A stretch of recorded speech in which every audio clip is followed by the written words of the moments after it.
This is Jacksons.TV with Tim Kennedy, Strikeforce veteran. Tim, how's it going today? It's good. Just got out of ice bath, so I feel pretty good. All right. First of all, just to kind of talk about your background. At a young age, you did a lot of different things: Japanese jiu-jitsu, boxing, wrestling, and then you moved on to Army combatives and had a lot of other MMA experience. How has all that past experience helped you becoming a successful professional fighter? I think kind of my record speaks for that. I've half my wins are by knockout, half my wins are by submission. Whoever I'm fighting, I'm able to recognize what they're weak at, and because I've trained in so much for so long, I'm really able to capitalize on what they're not proficient in. And you had quite a few amateur fights, through the Army Combatives program and elsewhere. Did that really help you prepare to become a pro? Yes and no. I'm actually against. I like my guys to have 5 or 6 amateur fights before they switch to pro. Like I had over 30. I think that's a little excessive.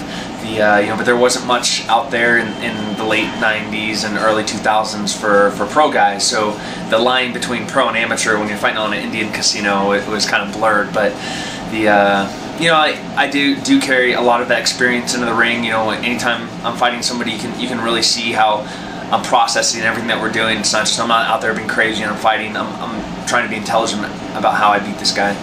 And do you consider yourself MMA, let's say, athlete or fighter, or do you consider yourself a martial artist? I'm a martial artist, definitely. And why is that? My background, the origin of how I got into the sport was traditional martial arts. My first martial art was karate. My dad walked me in there for the discipline thing, and then my own going to technically Kia Jiu-Jitsu. That's where I was belted in with Japanese Jiu-Jitsu, and getting a black belt in modern Army combatives.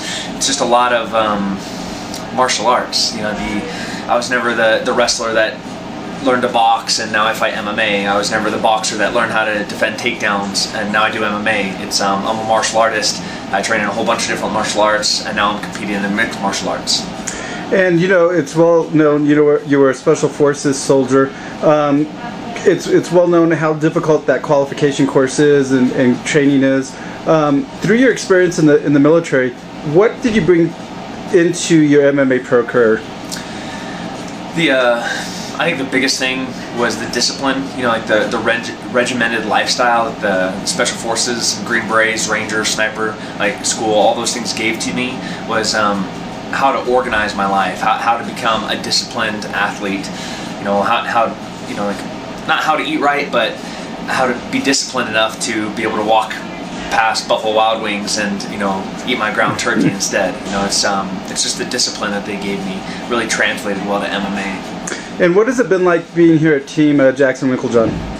Dude, I love this place. Every time I come here, I have such a blast. This morning, as my 5 rounds of sparring were Keith Jardine, Kyle Noak, Brian Stan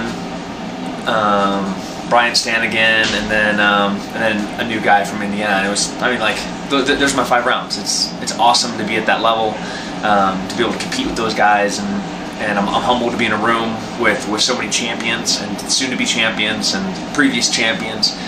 So everybody's so humble. Everybody just wants to learn here, and that's why I love this place. That's why I come here. It's just the work ethic that everybody has. Is everybody wants to be the best.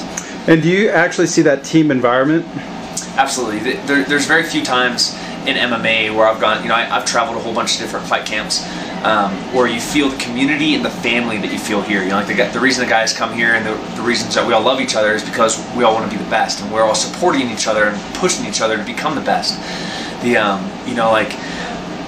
the room we have 5 champions out there, literally, past, present, and then soon to be future, and they don't care who's chomping at their heels. They just care about being better themselves and helping everybody else, and that community feeling really propels us past everybody else.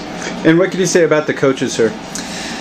Man, Winkeljohn and Jackson they're geniuses. It's really embarrassing. When I work with Winkeljohn and I do 1 round with him and he's just like, all right, here's what you suck at, and then he enumerates everything that I do wrong, but I know I do wrong, but he was able to pick it up in 4 minutes. It just really makes me mad. And, Coach Jackson, he sees the big picture. He sees what Winkeljohn's doing with us, and he sees what we're doing in our wrestling practices and our jiu-jitsu practices, and he just puts all those different pieces together to make that nice, pretty puzzle. And in closing here, you have a big fight coming up here at the end of the month. How are you feeling for that? I feel awesome. It was a short notice fight against Robbie Lawler. He's super dangerous, always dangerous. I kind of had a July 30th date in my head, so I've been preparing for that date. And I'm in awesome shape. Weight's good. Training's awesome. Training partners are great. So feeling good. And you've taken out some pretty dangerous strikers too with Melvin, and so you're pretty comfortable. Yeah, Robbie's a different beast than any of the strikers I've ever fought. He's a lot more explosive. He has much better wrestling than any striker I've ever fought. So it's not going to be like I'm going to get him to the ground and the fight's over. It's not like that. It's going to be a back and forth battle for me wanting to be inside, and trying to watch out for his explosive power shots. Is there any sponsors, anyone you would like to acknowledge? The National Guard, of course, they're supporting me for training full time right now, and it's an unbelievable and awesome opportunity. Ranger Up, you guys, keep selling those shirts so I can keep fighting. And then my sponsors, Fahrenheit Nutrition, Green Beret Foundation. You guys keep taking care of soldiers. Really appreciate your time, Tim, and good luck on your Strikeforce fight. Awesome, thanks.